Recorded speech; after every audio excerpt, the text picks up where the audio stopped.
reached the main line, where heaven waits for no one. How may I direct your call?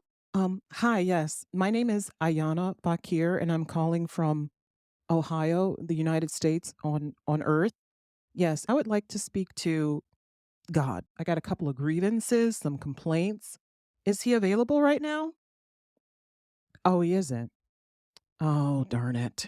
That's right. It's football season. Okay, can you just let him listen to this podcast episode? Yeah, there's some things going on Earth that I feel like he knows about, but he wants us to try and figure out for ourselves. And I wanted him to know that we're not exactly doing a good job of it. So if he could speed up the rapture, that would be great. Okay, thanks. Bye.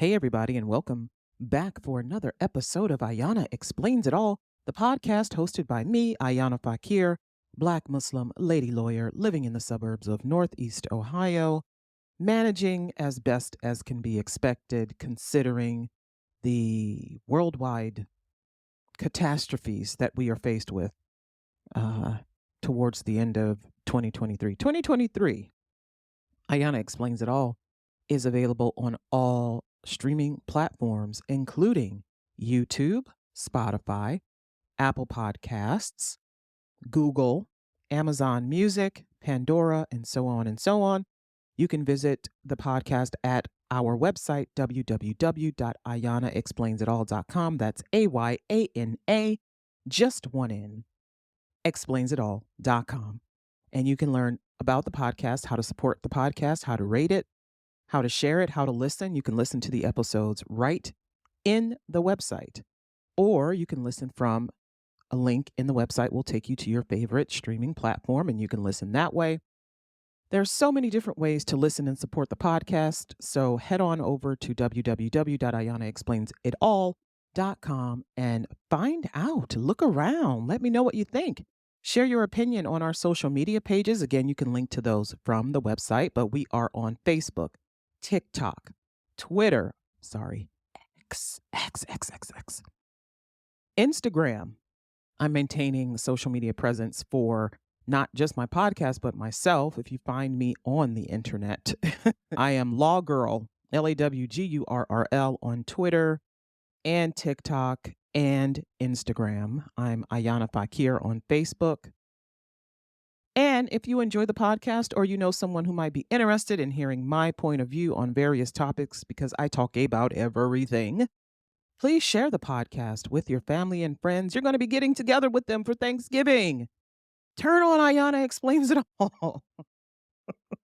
If you really want to start some fights at that Thanksgiving dinner table, turn it on.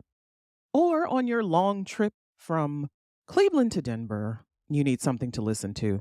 Turn on my podcast. Get fired up. Get ready to face your family.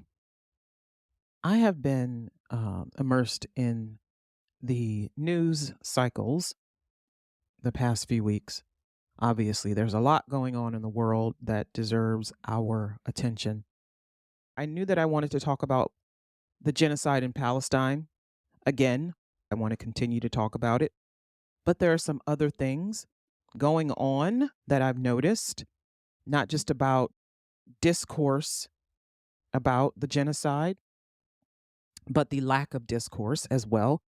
But also, there are some other things going on in the news. Really, it's kind of pop culture news, but it's news that really just has upset me. I'm not upset, but I am disturbed by what I am seeing. I am disturbed. And it's been happening for some time.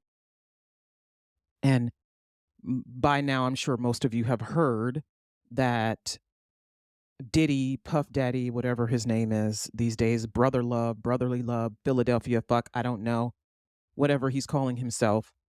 He was sued by his former girlfriend, Cassie Ventura, for sexual assault, rape, abuse, sexual assault, physical assault in a court in New York City, in a federal court in New York City.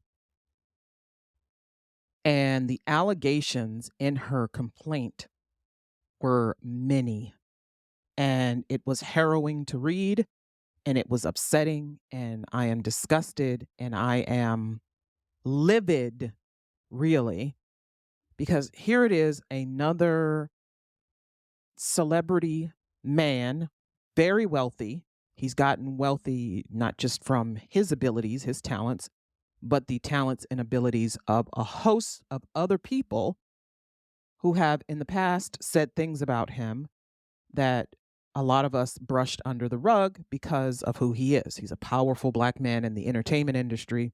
When there aren't so many of those in the entertainment industry, you certainly don't see a lot of powerful black women in the music industry, but you don't see a lot of black men either. You see a lot of white men and a lot of white women. You see them, they're studio heads, they're studio execs, they're this, they're that. But this guy, studio head, studio producer, executive director, video director, et cetera, he's done it all. He did it all. He's done it all. But apparently, he also has a reputation for being a mean, nasty, vindictive, dishonest, and volatile and violent person. And the stories have been swirling around and whatever. And finally, people are going, aha, see, confirmation. They read her complaint. They read Cassie's complaint. And then people are like, oh, finally, confirmation. But the problem is not just what he allegedly did to her. The problem is the response from others in the entertainment industry and as well as spectators who have once again decided that a woman cannot be telling the truth about her domestic abuse, about being sexually assaulted, about being abused, because one, she's asking for money, and two, she waited however many years she waited to file her lawsuit, or she didn't go to the police when these things were happening. Now, I don't know if many of you understand how power works, power dynamics, power structures, caste systems. We have those in the United States. And people are often hesitant to speak out even against their own employer when they're being mistreated because they don't want to lose their job. Now, I'm not saying that's the kind of relationship they had, but essentially he was her employer. He was her boss. She had a couple of albums that came out on his record label. She was his artist and she became his girlfriend. And while he was seeing her, he was also seeing the mother of his children, Kim Porter. He was kind of going back and forth, dating them at the same time. Or, people will say, oh, but they're just co-parenting, whatever. He was humiliating both of them, essentially, because he was going back and forth and he was using them, but he was also abusing them. And he was abusing his music artists too. But we're not allowed to say these things about black men because aren't there enough black men out there who are suffering? Listen, listen, listen. Sometimes we're suffering because of the things that we do, right? Sometimes it's things that's being done to us, and sometimes it's things that we're doing. And we need to acknowledge that. We need to see that. We need to acknowledge that. We need to deal with it. But I'm not going to stop speaking about abuses and assaults just because the perpetrator allegedly happens to be a black man.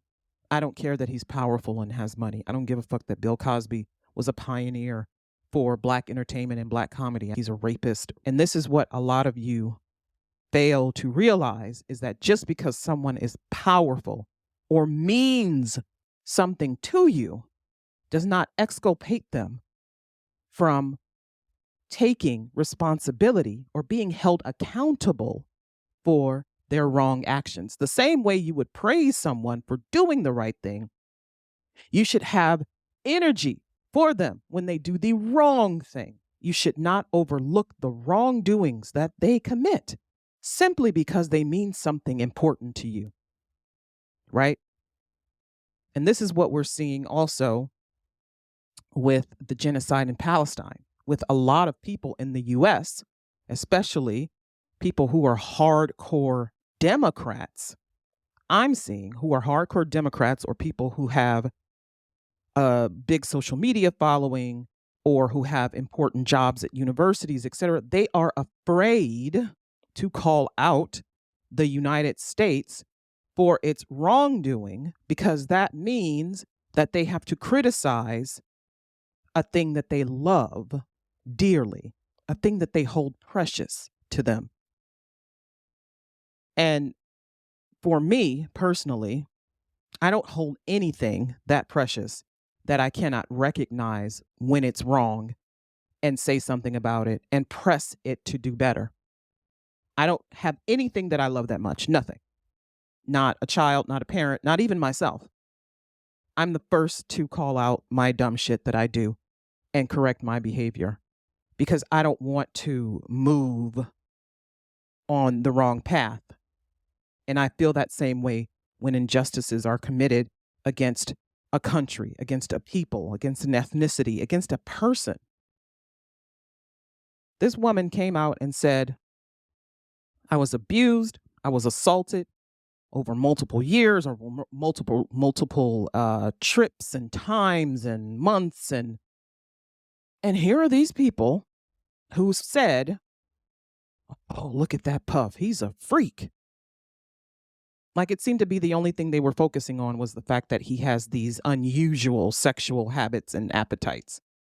No, he was a whole thug, gangster, whatever, pretend gangster piece of shit out here blowing up people's cars and dangling them over windows of office buildings and beating people up and having people beat up simply to maintain coercion and control over his subjects, Cassie being one of them.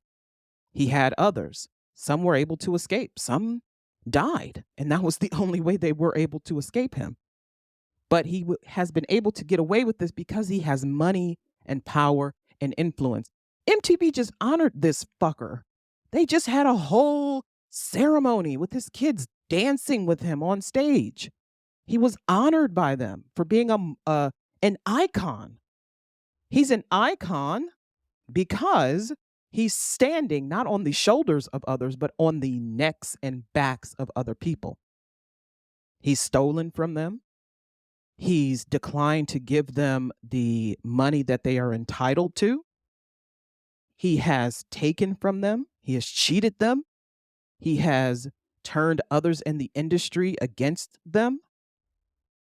But for Cassie, what she suffered is far worse than all of that because she literally was paying with her life day in and day out, serving at the behest of him, doing all of these tasks for him.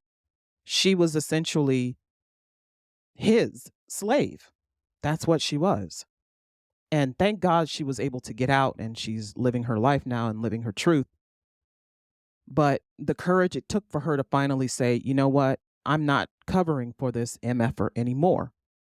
And this is something that we don't see a lot, even in our own communities where women are being abused and assaulted. We see a lot of cover-ups, right? We see a lot of cover-ups, but we don't see a lot of uncovering and telling and retribution, punishment for these crimes. And this happens a lot in the Black community. It happens a lot. It happens a lot where there are close communities within houses of worship.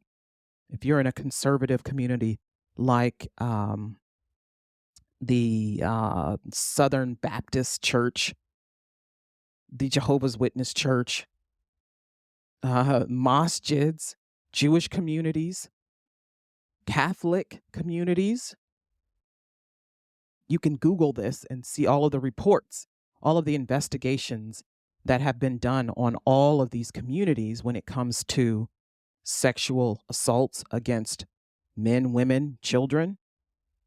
All of these communities have been investigated, all of them, including my own. Yes, my own Islamic community, because there are places where people continue to cover up sex abuse and sex assault because these institutions are so powerful, but not only are they powerful, but they're tied to God and worship of God and belief in God. People have tied these things to their worship and belief in God. And so they don't want to go against them. They don't want to speak against them. They don't want to hold them accountable. They don't want to make these people be responsible for their actions. And so these things are allowed to go on for years and years and years and years and years. And then it comes out in a flood of lawsuits. But the damage has already been done. I was watching this documentary on, I think it was either Hulu or Netflix, about the Boy Scouts of America and their sex abuse. And I don't want to call it a scandal because then that makes it seem like it's some kind of soap opera or that it's not as serious as it is. But they had decades long permeation of sex abuse of boys, from scout leaders to administrators to, parents within the groups. Decades and decades. And you see in the documentary, they're interviewing survivors, but then there are people, family members, who are talking about the people who didn't make it because they committed suicide or they turned to a life of drugs to deal with their pain, and how they were so scared to say anything because it's the Boy Scouts of America. It's championed by, presidents and church organizations, and people love it.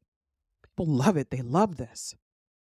You see these groups everywhere, all over the world even. And so nobody wanted to say anything because, number one, when you say something, sometimes your complaints are dismissed. Sometimes you're not taken seriously. And I've seen this even in my own reviewing of responses to the Cassie Ventura lawsuit against Diddy, is that, why didn't she say something earlier? Why did it take her so long? And I've seen this from survivors, people who I know are survivors of sexual abuse, of sexual trauma, of domestic violence. You know why women or people who have been abused, not just women, why they don't speak out. The number one reason is because we believe that no one will believe us. We are fervent. We are fervent, not only because we think that, but we've been told that if we say anything, we'll be killed, or that no one is going to believe, no one's going to believe a little girl when she says she's being molested. No one's going to believe a woman who's wealthy when she says she's being abused. No one's going to believe a person who's on TV looking happy every day, walking arm in arm with their abuser when they say that this person is abusing them. Who's going to believe them? Sometimes they're correct. Sometimes they're correct. They're not going to be believed. And we see the same thing with the rapper Meg The Stallion. Now, this is a very, what I thought was a straightforward case of a man shot her and he was arrested and charged. And there was a trial. He was found guilty and he was sentenced to prison. Boop, open and shut. But no, it couldn't be open and shut because it's a black woman accusing a black man of violence. And apparently, we're not supposed to do that, especially if we are not ourselves perfect people. People are always looking for the perfect victim, right? Always looking for the perfect victim. Even when you're an occupied territory who's faced 70, 80, 90, 100 years of fighting and war and genocide and destruction and carpet bombing and having chemical weapons used on you, you're not the perfect victim. So I'm going to withhold my support. I'm going to reserve judgment on what should be done here. They want perfect victims. People want perfect victims. I remember when this happened in Cleveland, when a man was murdered on Facebook Live. I don't know if you guys remember the story. I can't remember the man's name, but his murderer was on Facebook Live, just walking down the street, shot the man in the head. He dies on the street. A man who had kids, he had a wife, He was older. I think he was in his 70s, maybe. And he was a grandpa and he was a dad, and people were feeling so sorry for him. But there were those people who were like, yeah, but his wife was like 30 years younger than him, which means that she was so and so age when they met and started dating, and he's a predator. So maybe he deserved to die. No, no one deserves to have their brains blown out on the street just because maybe you don't like that his wife was younger than him. Nobody deserves that. No one deserves violence because they did something you didn't like. And this is what we're seeing with Meg the Stallion, her case. There are people who don't like her. They don't like her character. They don't like her attitude. They don't like her body. They don't like her raps. I mean, just any number of list of things. But guess what? That is your problem. And how you react to it is also your problem. What you do with how you feel about someone is your problem. It's not their problem. She doesn't deserve to be shot because she slept with a guy who didn't like her or who, she wasn't really feeling. A lot of women do that. A lot of women have sex with people they don't like. A lot of women have sex just to have sex. Men do it too. Does it mean that they deserve to be shot? Does it? Does it mean that we get to shoot somebody because we don't like them, but because we don't like something that they said to us, or because we don't like the way they looked at us, or because we don't like their actions? This is the problem. This is the problem with our society and the perpetuation of violence in movies and TV shows and music, is that we believe that we can solve any problem, even our disdain for someone, with violence. We believe that violence is the way to solve these problems. And we're not engaging in any kind of conflict resolution. It's crisis management, it's conflict management. We're not engaging in conflict resolution, because when you harm someone because you don't like them or the way they looked at you or the way they talked about you, you're just creating a bigger problem. You're creating more problems. You're not solving anything, especially not for yourself. You've just created another problem for yourself. Now, if Tory Lanez didn't like Meg the Stallion, fine. Leave her alone. Get away from her. You didn't like the way she was treating you. You didn't like that, she slept with you and didn't want to have a relationship with you, or she called you a short little motherfucker, whatever. Okay. Go away. Why are you still in her face? Why did you think you needed to shoot her because you didn't like her? You're a rapper. Do some diss tracks. Make a little diss track. Diss track would have been much safer, and you would be free now. But no. We solve our problems with violence. And we see this a lot in I mean, I'm drawing parallels between all of these things, but because they're all kind of, for me, intertwined, I'm seeing the same kind of lines of thought here, is with the genocide in Palestine. Instead of resolving the conflict, the international community is just seeking to manage the crisis. And it's the same with Israel. Instead of resolving the conflict, they're doing collective punishment, and they're killing so far over 10,000, it might be up to 11,000 Palestinians now have been murdered. Men, women, children, babies, newborn babies killed. Because maybe these people are Hamas, maybe they're not Hamas, maybe they support Hamas, maybe they're hiding Hamas. Whatever excuse you want to use, instead of resolving the conflict, they are creating more conflict. They're creating more death. They're creating more destruction. And the more we press the issue, the more the international community is saying, okay, finally, well, maybe it's enough death. Because maybe they're seeing now that this isn't financially lucrative for them. Maybe bombing churches and masjids and schools and hospitals and apartment buildings and shooting people on the street. Well, this is barbarism. It's not economically lucrative. It's not going to bring in the dollars. It's actually going to cost you money The more they do this, it's going to cost you more. So maybe you want to scale back.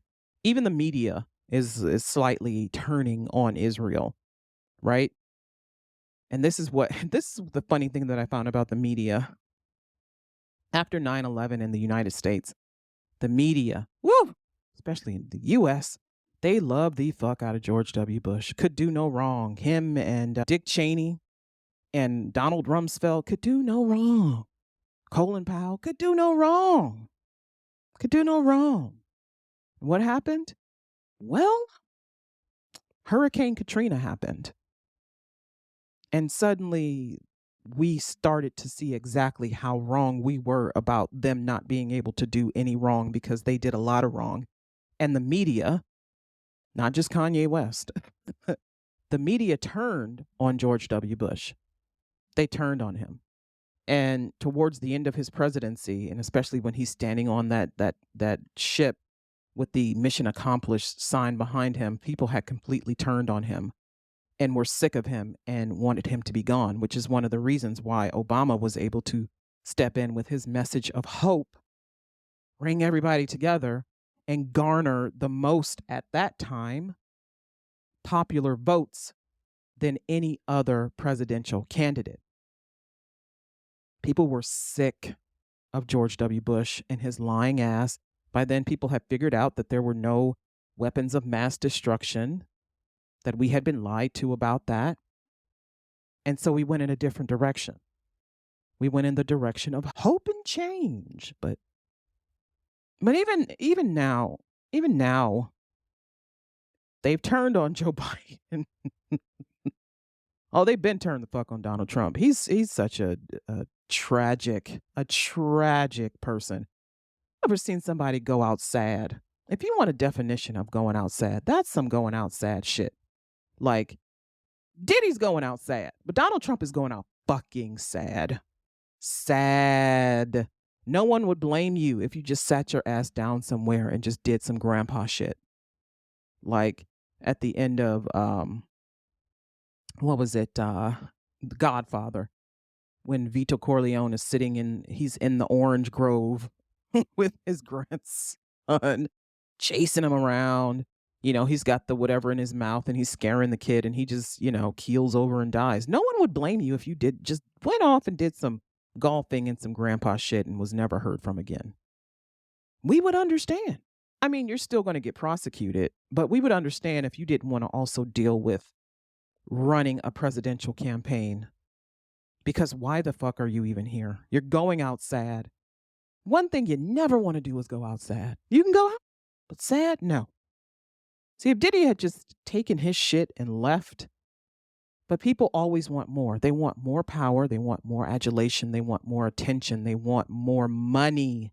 They always want more money. There's always more money to have, to get. This country, this great country, the United States of America, it's always searching for more resources, more money, more ways to get money, more ways to earn money, more ways to keep money. This is why we're even still an ally with Israel. Israel is a bombing piece of shit, and we're still their ally. Why? Because it is lucrative for us. Now, this genocide, I don't even want to call it a war because it's not a war. This genocide is maybe proving not so lucrative for them because for Joe Biden, it's costing him votes and popularity. People are not up for spending more billions of dollars in a country that is not our country to fight a war. Excuse me. That is not our war. We don't want to do it. We're tired. We are tired. If you have an issue with your government, you have an issue with the politicians that are running the government, you don't want your tax dollars going to this program, this war, that war, why the fuck aren't you voting? Period. There are a lot of people who just don't fucking vote. And I've said this so many times before, and I'll say it again. You do not allow someone to tax you and not give them a referendum on the job that they are doing.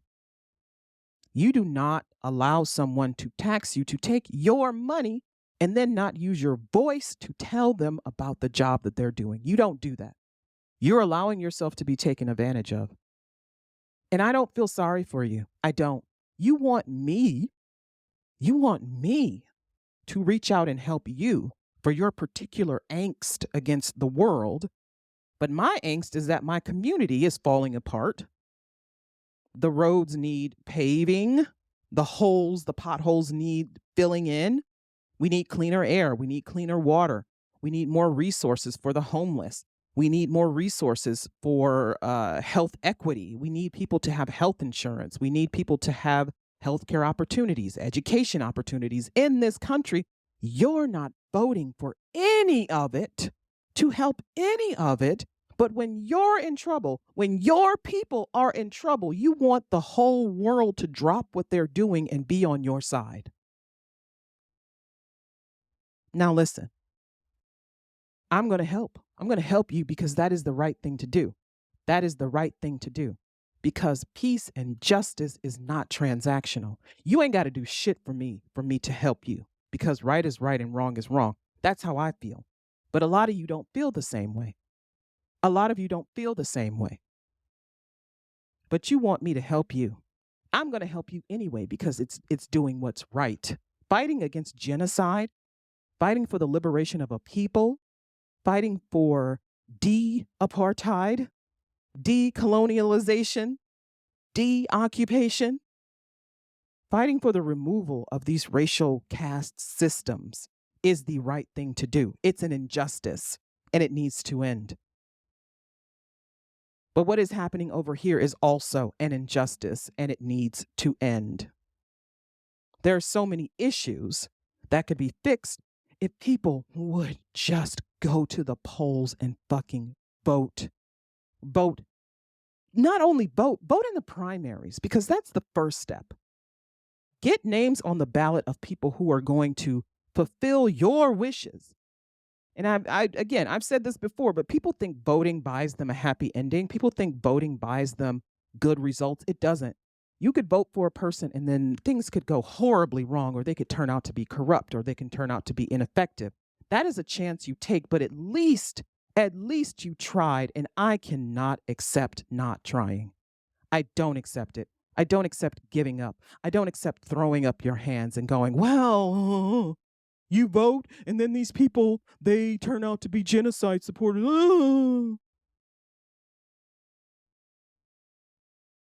I'm not a genocide supporter, but I voted for Joe Biden. I'm not a genocide supporter, but I voted for Joe Biden, who happens to be somebody who cannot end a genocide in a small country that is one of our allies, who thinks it's okay to send our tax dollars to support genocide, who thinks it's okay to send our tax dollars to commit bombings against a group of people that is a genocide. You get what you get. You get what you get. Did you know that was going to happen? No. Did you know that this was going to be the result of what you voted for? No. Does that mean you should never vote again? Absolutely not. And I tell you why. Because now we are seeing more and more the type of people who are getting into office because so many of us feel powerless. And so these idiots, these barbaric idiots, these almost, nihilistic, really, people are getting into office and they're turning our government into a clown college. And we, the people who have the power to stop them, are not stopping them. But more and more of us are seeing this and noticing what's happening, and we're moving to stop them. We are moving to stop them. Recently in Ohio, which I think is wonderful, an issue was passed for an amendment to go into the Constitution that secures reproductive rights for women, for all people, really. That's great. And there's the decriminalization of marijuana possession and the state control of commercialization of marijuana, which means that fewer Black people and Latinos will be filling the jails and prisons of our state over possession and sales of marijuana. Because really, that's all the jail and prison system has been filled with lately. The war on drugs has been a failure. It's been a failure for our racial minority communities because it's taken so many of our people from our communities. But it has been successful for law enforcement, for states, for the federal government. It's made them billions of dollars. It's allowed law enforcement and state budgets to be swelled with millions, billions of dollars of taxpayer money to fight this war, to provide training for police officers, to pad the pockets of police departments. It's allowed them to have access to equipment, to special forces, SWAT teams, and etc. It's given them money to hunt Black people. They have been given money to hunt Black people. But again, instead of crisis and conflict resolution, instead of resolving the issue, you just decide, no, we'll just make it legal then. You see where I'm going with this? You could have just decriminalized marijuana a long time ago. You could have decriminalized it. And then you wouldn't have to worry about having an amendment or legislation passed that says it's okay for people to do this. You could have just stopped criminalizing this drug, not only because it has led to dozens and dozens and dozens and hundreds of arrests, thousands of arrests of people who are now labeled drug offenders when they're really just some people who maybe have a drug habit, a drug problem. They just enjoy smoking marijuana. You could have just decriminalized it. Now, you've seen a way for you to make money off of it again. Again. It's all about money. It's all about money. It's all about money for the government. That's all it's ever going to be for the government. And when I tell people they don't understand how government works, they only understand how politics works, it is the truth. We need money to do things. We need money to do things. We don't even really need people to do things. We need money. And yeah, there are people, thousands, millions of people willing to give us money to do things for free, scot-free. Not tell us how we're doing, not let us know that there's a problem, not caring that there's a problem, allowing the same congressional representatives to be elected over and over and over, decade after decade, allowing the same kind of legislation to be passed through, allowing the same kind of budget arguments and fights to be hashed out every 6 months or so, allowing the same shit to go on. And here, just take our money. And not say anything about it. I can't accept that. I can't accept not saying anything. I can't accept not saying anything. Like it took Miss Ventura years to say something, but she said something. What about all the people who said nothing? What about all the people who witnessed what was happening to her and said absolutely nothing? What about all the people who witness what's happening to Palestine, the genocide, and say nothing? Because it means that they would have to criticize Joe Biden, Barack Obama, Kamala Harris, and Hillary Clinton. Hillary Clinton, who got on The View the other day and just told some blatant fucking lies about Hamas and about how wonderful Israel has been to the Palestinians and Gaza and the West Bank. And really, it's just this terror group that's the problem. That is a fucking lie, you lying piece of shit. That is a fucking lie. Her lies have been debunked. And of course they have. But this is not unusual for her. It's not unusual for Bill Clinton. It's not unusual for Barack Obama or Joe Biden. Remember, Joe Biden, Barack Obama, and Hillary Clinton were senators during 9/11. They were senators in 2003 when Colin Powell presented his case for war with Iraq. They voted for war. They voted for invasion. They voted for invasion because they were lied to. They were. And before his death, Colin Powell blamed an intelligence failure. He said it was the failure of the intelligence that he received in the international community, and the contacts that they had out in the world were telling them that these things were going on. And to him, I say, I mean, you'll never hear it because you're dead. You're full of shit. You're a general. You're a general. Fucking general. And well, it was the intelligence. We were only given limited information. Okay, you were given limited information. You were given a little bit of information. You took that limited. You knew it was limited information. You knew maybe it was kind of fuzzy, maybe it was kind of hedgy. And you made a case for war against a country that had done nothing to you, that had done nothing to us. Sure, Saddam Hussein was a piece of shit, and his people were tired of him. He was attacking the Kurds. He was using chemical weapons against his own people. But guess who else is using chemical weapons against a people? Yes, that is right, Israel. Using white phosphorus against Palestinians. Chemical weapons. But who's stopping them? Not even the most powerful, allegedly, nation in the world, the United States, can stop them.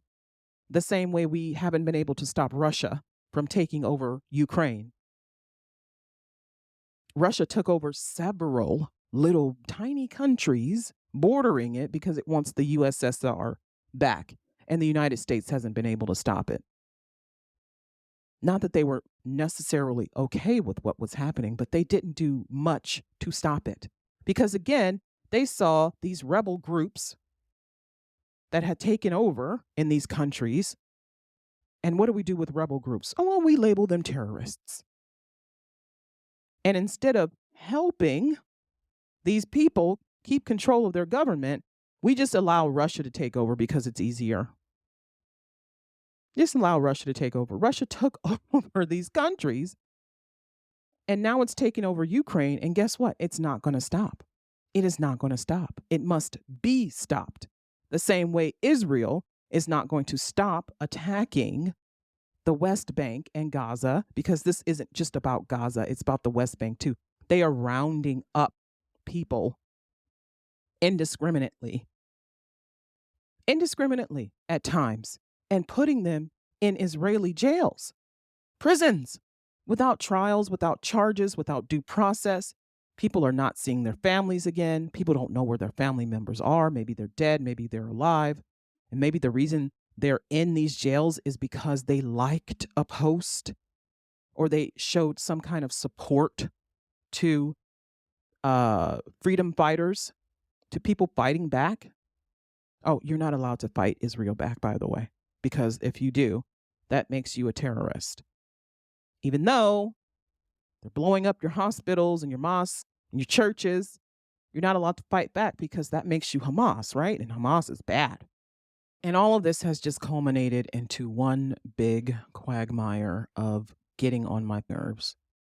And I want to keep talking about these things. I want to keep talking about them.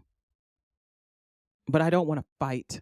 I don't want to fight about this with people anymore. It's gotten to the point where there are maybe literally 5 people that I now respect and follow on social media. Because all of the other people have somehow gone dark when it comes to the genocide in Gaza, or when it comes to women speaking out against the violence they experience, or when it comes to criticizing politicians. They've gone dark. Some of them will even yell at you and get in your face about it. How dare you? You can't talk about Kamala Harris. Kamala Harris is the best damn thing that ever happened to the United blah, blah, blah, blah. Oh, I bet you wish you voted for Trump. No, I don't. I don't. I would never, because guess what? He refused to allow Muslims to even come into this country. And maybe some of you feel good about that. Maybe some of you are okay with that. I am not. I am not. And he has already vowed to expel every Palestinian from this country. And you see all of the congressional representatives from the House of Representatives standing up with Israel, standing by Israel's side, saying Hamas is bad, Muslim terror is bad, bad, bad, bad. We stand with Israel. Why? I watched this video, and I know people have seen this because I can't remember the woman's name, but she was being interviewed on I think it was Israeli television. She's a Christian woman, an elderly woman, and she lives in Jerusalem. And the interviewer asked her why she lives there. And she said, because this is where Jesus was born. And he's coming back here. First of all, if he is, you'll be dead before you ever get to smell his hair, honey. Second of all, if he's coming back there, you think he's not going to show up to where the rest of the fuck of us are? You think he's just going to stay right there? Somehow the news, the word of what the rest of the world is up to is going to get back to him. I think it's going to get back to him. So you don't need to go to Jerusalem or Bethlehem or none of that. He'll find you. He'll find out what's been going on. He'll especially be interested in hearing how the people of his lineage have been bombing his birthplace and the homes and religious institutions of his cousins and brothers and sisters. Be very interested in hearing that. So just stay where you are. Just stay where you are. And the woman said, the interviewer said, well, what do you have to say to Christians who say that they're being persecuted by Israel? Oh, they're not being persecuted. This is not persecution. And the video cuts to a priest or a reverend. I think he was a reverend. Maybe he was a priest. But he was saying how his congregation has been dwindled and how his churches have been destroyed. Like one of the oldest churches in the world was bombed and destroyed by Israel. And you would still have Christians on the other side saying, oh, it's because of Hamas. Hamas is the reason. We have to do this. We have to kill and bomb in order to clear this all out. They don't care about God. God is not their mission. Jesus is not their mission. There's no religion in any of this. That's why I call it nihilistic, because the end is the end. The end of it all is what they want. The end of it all is what they want. They don't care how they get there. They will bomb and kill and murder and bomb and kill and murder. And let's just clear this right here. I don't give a fuck what you have to say about Hamas. They're, Islamic terror group, whatever. You guys label everything an Islamic terror group. Everything. Anything you don't like is an Islamic terror group. But they want Hamas out and they want the Palestinian Authority to rule in Gaza. But again, that's conflict management. It's not conflict resolution. And the Palestinian Authority isn't an authority that most people want anyway. It certainly isn't going to be effective. So here it is again, the United States and the rest of the international community saying what they want for this occupied territory instead of allowing the people to choose, because you're afraid that they're going to choose another terror group. Oh, you're afraid of what people are going to choose when they have a choice. And so you want to control it for them. That's bullshit. No one wants to go from one system of control to another. They don't want to go from one system of control to another. The United States recently, I would say in the last 25 years or so, has not been so good at conflict resolution. I would say that the last good thing we did as far as conflict resolution is concerned is the North Ireland peace process, which surprisingly Bill Clinton helped to broker. People love Bill Clinton. People love him him despite his sexual proclivities and his lying. He actually did some good there. That is why the people of Ireland are so staunchly in favor of a free Palestine, because they know what it means to be occupied. They know what it means to have to live under an oppressive rule for hundreds of years. They know what it does to the people. They know how it divides and kills and conquers, and they don't want to see that anymore around the world. And I don't blame them. I am right there with them. I don't want to see anyone conquered and controlled. I don't want to see anyone killed because of who they are, or abused or assaulted because of who they are. I don't want to see it anymore. I'm tired of it. And if you're not against these injustices, then you are for them, because your silence is complicity. Your silence is complicity. You are complicit in these actions when you say nothing. Even if you believe it doesn't affect you, the fact that you are seeing it and hearing about it should warrant some kind of condemnation from you, even if you don't understand it. And this is another thing that gets on my nerves, is people purposely failing to understand a conflict, even if they say they are for a free Palestine. Some people don't know why they would be for a free Palestine. They just know that maybe it's cool to be for a free Palestine. No, you really need to understand why these people need to be free, why they want to be free. And there are many books that you can read on it. There are also dozens of articles about it. I would say choose some neutral source like Amnesty International or Human Rights Watch, but even the United Nations, which unfortunately has suffered great losses of staff in this genocide, this latest genocide. Even they have had some role in perpetuating this. They have tried for decades to get Israel to pull out of Gaza and the West Bank, to give the Palestinians their land back. But because it has no real teeth, these UN resolutions have no real teeth, nothing is being done about what they want for Palestinians. And they've allowed Benjamin Netanyahu to come and speak before them and show them a land, a united Arab world where Palestine doesn't exist, where Palestinians aren't even thought of. And they allowed this to happen. They legitimize this motherfucker, this cruel motherfucker, and his intentions.